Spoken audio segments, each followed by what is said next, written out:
Good morning friends. मैं doctor VK Mishra from gastro liver hospital Swaroop Nagar Kanpur. आज हम बात करेंगे कोरोना वायरस के कुछ दूसरे एस्पेक्ट के बारे में।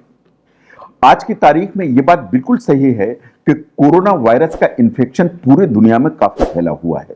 यह भी बात सही है कि कोरोना वायरस का जो इन्फेक्शन है इसका डर बहुत ज्यादा है। यह भी बात सही है कि कोरोना के चलते जानें भी बहुत ज्यादा जा रही हैं।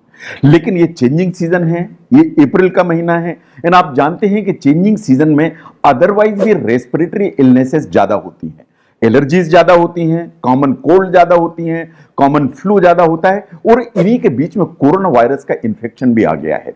इसका मतलब यह है कि हमें यह समझने की जरूरत है कि ऐसा नहीं है कि आपको कुछ भी सर्दी खांसी भी हो रही है तो वो कोरोना वायरस का ही इन्फेक्शन है। अगर दो छींकें भी आ रही हैं तो वो कोरोना वायरस का भी इन्फेक्शन है। अगर आपको गले में खराश हो रही है तो वो कोरोना वायरस ही है। तो आज हम जानने की कोशिश करेंगे कि हम वास्तव में कॉमन सेंस या क्लिनिकल बेस के आधार पर common cold, flu and corona virus के जैसे जो इन्फेक्शन है उसे कैसे डिफरेंशिएट कर सकते हैं सो दैट किसी भी तरह के रेस्पिरेटरी सिम्टम होने पर ऐसा ना हो कि पैनिक बटन दब जाए और उस पैनिक बटन के चक्कर में आप हॉस्पिटल पहुंच जाएं।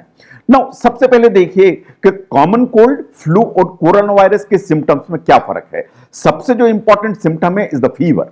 अगर हम बुखार को देखें तो कोरोना वायरस के इन्फेक्शन में 80 to 90% पेशेंट्स में फीवर आता है। कॉमन कोल्ड में फीवर इज वेरी इनफ्रीक्वेंट, 99% नहीं आता है। फ्लू में थोड़ा बहुत फीवर आ सकता है but it's not very common. But corona के इन्फेक्शन में फीवर 90% पेशेंट्स में देखा जाता है। Now the second symptom is fatigue and tiredness. Now अगर हम फटीग एंड टायर्डनेस को देखें तो ये सबसे ज्यादा फ्लू या इन्फ्लुएंजा में देखी जाती है। जहां तक सर्दी खांसी जुकाम है या कॉमन कोल्ड है उसमें टायर्डनेस बहुत कम होती है। इनफैक्ट कोविड-19 या जो कोरोना वायरस के इन्फेक्शन में भी थकान बहुत कम होती है। इसीलिए बहुत सारे पेशेंट्स ऐसे होते हैं कोरोना के जिनमें इन्फेक्शन होता है, they have corona virus in their body but वो सब अपना काम करते रहते हैं, उन्हें कुछ पता भी नहीं लगता है बिकॉज इसमें जो टायर्डनेस है या फटीग है वो बहुत कम होती है। नंबर 3 जो सिम्टम है बेसिकली छींक या स्नीजिंग। जो छींक आती है वो वास्तव में हमारी जो नाक है उसकी इरिटेशन से आती है। साइंस ऐसा मानती है कि जो कॉमन कोल्ड है या सामान्य सर्दी जुकाम है उसमें छींकें सबसे ज्यादा आती हैं। छींकें फ्लू में कम होती हैं एंड इनफैक्ट जो है ना कोरोना वायरस जैसे इंफेक्शन में छींकें ना के बराबर होती हैं। जो अगला हम सिम्टम देखते हैं दैट इज बेसिकली बॉडी एक या शरीर में दर्द। जो बॉडी एक है या शरीर में पूरे में दर्द है या मांसपेशियों में दर्द है वो कॉमन कोल्ड में भी काफी ज्यादा है, वो फ्लू में भी काफी ज्यादा है, लेकिन वो कोरोना वायरस के इन्फेक्शन बहुत कम है। इसीलिए बहुत सारे कोरोना वायरस के इन्फेक्शन जैसा मैंने पहले भी कहा कि उनकी corona virus it is very rare. Now next जो सिम्टम इज द हेडेक, सिर में दर्द। अगर हम सिर में दर्द को देखें तो कॉमन कोल्ड में इट इज क्वाइट कॉमन। आपकी नाक जो है स्टफी होती है, आपके साइनसेस भरे हुए होते हैं, आप छींकें करते चले जाते हैं, इन इसके चलते आपको हेडेक इज क्वाइट कॉमन। जो हेडेक है वो वास्तव में फ्लू में भी होता है but it less common than the common cold. जहां तक कोरोना का इन्फेक्शन का सवाल है उसमें हेडेक या सिर का दर्द ना के बराबर है। तो अगर आपको जुकाम है, सर्दी है, छींकें हैं और सिर में दर्द भी हो रहा है तो पॉसिबिलिटी है कि ये कॉमन कोल्ड है rather than corona infection. No गले में जो एक खराश होती है या गला खराब होने की जब हम बात करते हैं या सोर थ्रोट की बात करते हैं तो it is very common with common cold, it is very uncommon with corona infection. तो अगर आपका गला खराब है या सोर थ्रोट है तो possibly it is more in the favor of common cold than corona infection. Now stuffy और जो रनिंग नोज है वो वास्तव में सबसे ज्यादा कॉमन कोल्ड में है या सामान्य सर्दी खांसी है, बाकी सब में जो है इतनी ज्यादा नहीं है। जहां तक जीआई अपसेट या डायरिया का सवाल है, अगर आपको कॉमन कोल्ड है तो उसमें डायरिया या लूज मोशंस नहीं होते। अगर आपको फ्लू या इन्फ्लुएंजा है उसमें भी जो ना diarrhoea is very rare. But अब कुछ रिपोर्ट्स ऐसी आ रही हैं कि अगर कोरोना वायरस का इन्फेक्शन है वास्तव में उसका जो ऑनसेट है वो जीआई अपसेट या लूज मोशन के साथ भी हो सकता है। तो अगर लूज मोशन हो रहे हैं एंड रेस्पिरेटरी सिम्टम्स भी आ रहे हैं आपको तो आपको कोरोना के बारे में सतर्क होने की जरूरत है। नाउ वाटरी आईज किस में ज्यादा कॉमन है? जहां तक वाटरी आइज का सवाल है ये कॉमन कोल्ड में ज्यादा कॉमन है, ये वास्तव में फ्लू में ज्यादा कॉमन है। By and large watery eyes corona infection के साथ नहीं देखी जाती हैं, लेकिन अगर आंख में जो है ना रेडनेस आ रही है जिसे पिंक आई कहते हैं, पिंक आई ऐसा माना जाता है कि शायद कोरोना वायरस का ये अर्ली जो ना सिम्टम है which can create the problem. ऐसे ही दूसरा एक सिम्टम है जिसे कहते हैं एग्यूसिया या कि आपके जो एक स्मेल का जो सेंसेशन है उसका खत्म हो जाना। अगर आपको थोड़े बहुत भी रेस्पिरेटरी सिम्टम शुरू हो रहे हैं और आपका जो ना एक नाक से सुगंध या नाक से गंध लेने की क्षमता अगर गड़बड़ हो रही है तो ये वास्तव में कोरोना के फेवर में जाती है। Now the next the most important symptom is the dry cough. जहां तक ड्राई कफ या सूखी खांसी का सवाल है, जो सामान्य सर्दी खांसी है उसमें सूखी खांसी का कोई काम नहीं है। अगर आपको फ्लू या इन्फ्लुएंजा है तो उसमें सूखी खांसी बहुत कम है। अगर आपको ड्राई ज्यादा स्पाज्मोडिक कफ हो रहा है तो यह वास्तव में कोरोना का संकेत है। तो अगर आपको खांसी ज्यादा हो रही है, ड्राई है, नॉन प्रोडक्टिव कफ है, सूखी खांसी हो रही है टस्की देके, और उसके साथ आपको फीवर भी आ रहा है, तो आपको समझने की जरूरत है कि आपको कहीं कोरोना वायरस जैसा इंफेक्शन तो नहीं डेवलप हो गया है। नाउ अब हम कॉमन कोल्ड, फ्लू और कोरोना वायरस इन तीन पर थोड़ी सी अलग अलग बात करेंगे। सबसे पहले कॉमन कोल्ड। जो कॉमन कोल्ड का सवाल है वास्तव में ये अपर रेस्पिरेटरी ट्रैक्ट का इंफेक्शन है। दैट मींस गला, नाक, इसी एरिया का इंफेक्शन है। ऐसा माना जाता है कि 30 to 50% ऑफ ये इस तरह के जो इंफेक्शन है वो राइनो वायरस के चलते होते हैं, जो हमारे नाक को इंफेक्ट करता है। तो ये राइनो वायरस है जो इस तरह की प्रॉब्लम क्रिएट करता है। साइंस ऐसा मानती है that there are approximately 200 different varieties of rhino virus जो वास्तव में कॉमन कोल्ड करते हैं।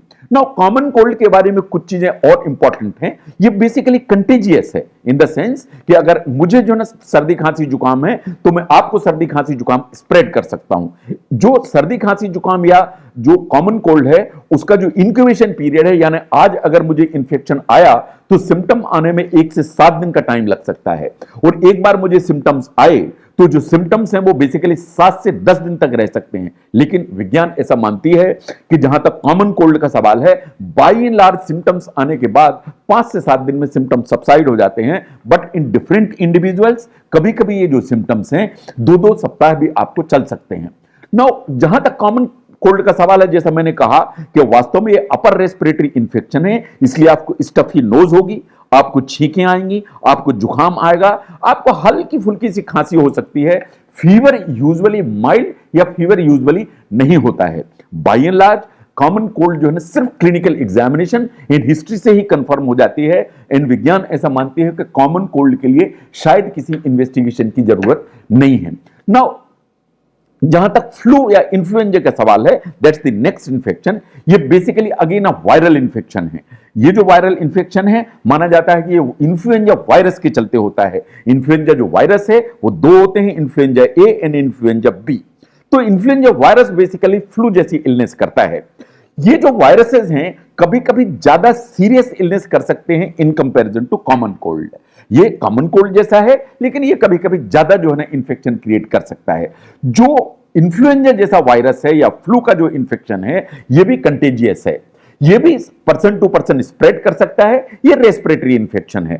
जहां तक इंक्यूबेशन पीरियड का सवाल है, इसका इंक्यूबेशन पीरियड 1 to 4 डेज है। इसका मतलब मेरी बॉडी में अगर आज ये कीटाणु पहुंचता है तो हो सकता है कि सिम्टम आने में 4 दिन का टाइम लग जाए।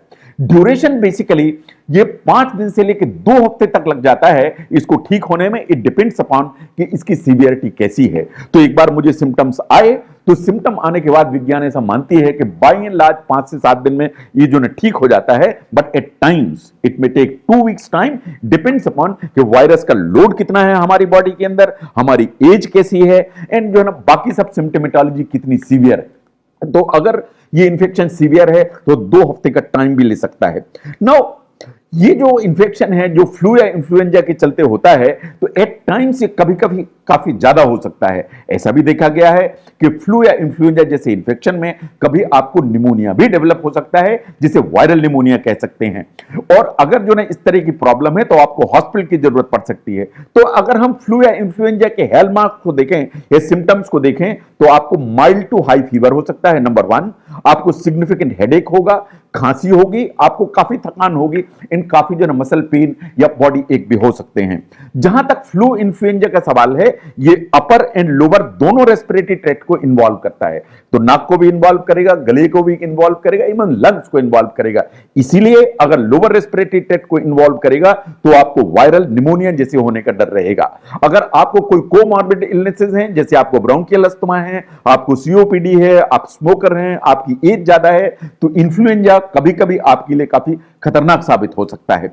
नाउ जहां तक डायग्नोसिस का सवाल है, 99% पेशेंट्स में जो डायग्नोसिस है वो आपके क्लिनिकल सिम्टम्स, आपके ऑनसेट, आपके जो कॉन्टैक्ट हिस्ट्री, इसी से क्लियर हो जाती है। बट कभी कभी हमें लेबोरेटरी बेस्ड टेस्ट की जरूरत पड़ती है इस चीज को कंफर्म करने के लिए कि वास्तव में आपको इन्फ्लुएंजा का कोई इंफेक्शन तो नहीं है। नंबर 3 जो सबसे खतरनाक है आज की तारीख में is basically the corona virus infection. ये जो कोरोना वायरस इंफेक्शन है, आप जानते हैं कि स्टार्ट हुआ वुहान चाइना से। ये बेसिकली आरएनए वायरस है, ये सिंगल स्टैंडर्ड वायरस है, ये बेसिकली लिपिड के उसमें जो है एनकैप्सुलेटेड होता है and it's creating a quite a serious problem. ये पर्सन टू पर्सन स्प्रेड में है आज की तारीख में, एंड ये बेसिकली कम्युनिटी स्प्रेड में भी जाने की ताकत रखता है so that it can spread very fast. ये नाक के, आंखों के और मुंह के जरिए से हमारी बॉडी के अंदर जाता है। एंड आप जैसा जानते हैं कि WHO ने इसे पेंडेमिक डिक्लेयर किया हुआ है। नाउ जहां तक इस वायरस का सवाल है, ये वास्तव में जो दो पहले जो वायरसेस थे, दैट इज बेसिकली सार्स और मार्स, ये जो दोनों वायरसेस हैं वो देखने से ऐसा लगता है कि ये जो वायरस है इस तरह की जो वायरसेस हैं उनसे रिलेटेड है। बट सही बात यह है कि नई स्ट्रेन है, ये ह्यूमन बींग्स में पहले कभी नहीं देखी गई, इसके अगेंस्ट में हमारी बॉडी में कोई रेजिस्टेंस नहीं है, कोई जो है एंटीबॉडीज नहीं है। इसलिए ये जो वायरस है आज की तारीख में जहां तक मैनकाइंड या ह्यूमन स्पीसीज है उसके लिए लीथल फेटल बना हुआ है, जिसके बारे में हमें ध्यान देने की जरूरत है। नाउ जहां तक इंक्यूबेशन पीरियड का सवाल है, यानी कि आपके बॉडी में इंफेक्शन आना और उसके सिम्टम को अपीयर होना, ये 2 से 14 दिन का टाइम लग सकता है, number 1। But by and large विज्ञान मानते हैं कि 5 से 7 दिन में इसके सिम्टम्स जो है वो अपीयर होने लगते हैं। सबसे बड़ी प्रॉब्लम यह है कि आपकी बॉडी के अंदर इंफेक्शन हो सकता है, आप एसिम्टोमेटिक हो सकते हैं, आपको कोई प्रॉब्लम नहीं हो सकती है, आप सोसाइटी में घूम फिर सकते हैं, और चूंकि बॉडी के अंदर वायरस है तो आप ये वायरस वास्तव में दूसरों को ट्रांसमिट कर सकते हैं, इन करते रहते हैं। इनफैक्ट ये कम्युनिटी जो ट्रांसमिशन है इसमें यही सबसे बड़ी प्रॉब्लम है कि आप एसिम्प्टोमेटिक हैं, आपकी बॉडी के अंदर वायरस है एंड आप सोसाइटी में घूम रहे हैं और ये वायरस आप तो पूरी सोसाइटी को ट्रांसमिट कर रहे हैं। तो इसका मतलब यह है कि तो पर्सन इन्फेक्टेड है लेकिन पर्सन सिक नहीं है, और वो जो इन्फेक्टेड पर्सन है वो दूसरे लोगों को ये फैलाते चलता चला जाता है। नाउ जहां तक सिम्टम्स का सवाल है, 3 सिम्टम सबसे महत्वपूर्ण है। नंबर 1 हाई फीवर जो 90% पेशेंट्स में देखा जाता है, ड्राई हैकिंग कफ जो 90% पेशेंट्स में देखा जाता है, एंड इसके बाद अगर ये इंफेक्शन आपके जो लंग्स को इन्वॉल्व करता है तो ब्रीदिंग ट्रबल या difficulty in breathing, these are the main 3 symptomatology जो वास्तव में कोरोना वायरस के इंफेक्शन के चलते आते हैं। इसके अलावा दूसरे भी सिम्टम आ सकते हैं, आपको बॉडी एक हो सकता है, आपको लूज मोशन हो सकते हैं, आपको जो रनी नोज हो सकती है, बट जो 3 जो हेलमार्क हैं या इंपॉर्टेंट सिम्टम्स हैं वो basically fever, dry hacking cough and shortness of breath, इसे आपको समझने की जरूरत है। तो अगर आपको जुकाम जैसी चीज है और उसके साथ में हाई फीवर अगर आना चालू हुआ तो आपको सतर्क होने की जरूरत है। नाउ पहले यह माना जाता था कि ये जो वायरस है ये वास्तव में एल्डरली पॉपुलेशन में सबसे ज्यादा होता है, इन द सेंस कि anybody who is more than 60 year of age, तो वास्तव में जो नहीं उनको होने की संभावना है। लेकिन अब data is very clear that it's not true. ये एल्डरली पॉपुलेशन में है, ये बच्चों में है, एडल्ट्स में है, in fact it is reported even in infants, that बच्चे जो 1 साल से कम के हैं उनमें भी रिपोर्ट किया जाता है। यह बात सही है कि अगर आपकी एज ज्यादा है तो आपको सीवियर या कॉम्प्लिकेटेड डिजीज होने की संभावना ज्यादा है। अगर आपकी एज 60 के ऊपर है, आपको कोरोना वायरस का इंफेक्शन होता है, तो it is quite possible that you may have a severe disease in comparison to the younger people. लेकिन सही बात यह है कि 80% पीपल को जिन्हें कोरोना वायरस का इंफेक्शन होता है ये कॉमन कोल्ड या फ्लू जैसा होता है। आपको जो हल्का बुखार आएगा, सर्दी खांसी जुकाम जैसी होगी, कुछ खांसी होगी, but you will eventually recover. But 20% patients में you will have complications, you will have high fever, you will have respiratory discomfort and you will require hospitalization। और अगर आप अस्पताल पहुंचते हैं, आपके बॉडी में अंदर ऑक्सीजन की मात्रा कम है, तो आपको फिर बाकी भी प्रॉब्लम्स खड़ी हो सकती हैं जिनके बारे में आपको ट्रीटमेंट की जरूरत पड़ेगी, जो हम आगे बात करेंगे। Now how do you actually treat? अगर ये 3 हम कंडीशंस को देखें तो वास्तव में ट्रीट कैसे की जाती है। Number 1 common cold. Common cold is very common. मैं समझता हूं कि इनमें हम लोगों में से कोई भी ऐसा नहीं है जिसे जीवन में कई बार कॉमन कोल्ड नहीं हुआ है। कॉमन कोल्ड में कुछ नहीं करना है, सिर्फ आपको आराम करना है, आप कुछ सिम्टोमेटिक ट्रीटमेंट लेना है, अगर आपको फीवर है तो एसिटामिनोफेन या पैरासिटामोल लेना है, एंटी एलर्जिक या उस तरह की कुछ मेडिसिन लेने की जरूरत पड़ेगी। Take plenty of fluids. इन वास्तव में आप सिर्फ जो आराम करते हैं घर में या बेड रेस्ट करते हैं, उससे वास्तव में जो कॉमन कोल्ड है वो ठीक हो जाता है। अनफॉर्चुनेटली ऐसा कोई वैक्सीन नहीं है जिससे ये कहा जाए कि आप ये वैक्सीन लगाइए एंड आपको कॉमन कोल्ड नहीं होगा। But common cold is a mild problem जो सिर्फ रेस्ट करने से ठीक हो जाती है। Now second is the flu. अगर मान लीजिए आपको फ्लू है और सीवियर इंफेक्शन जैसा है, तो वास्तव में एक दवा पहले यूज होती थी with the name of Tamiflu.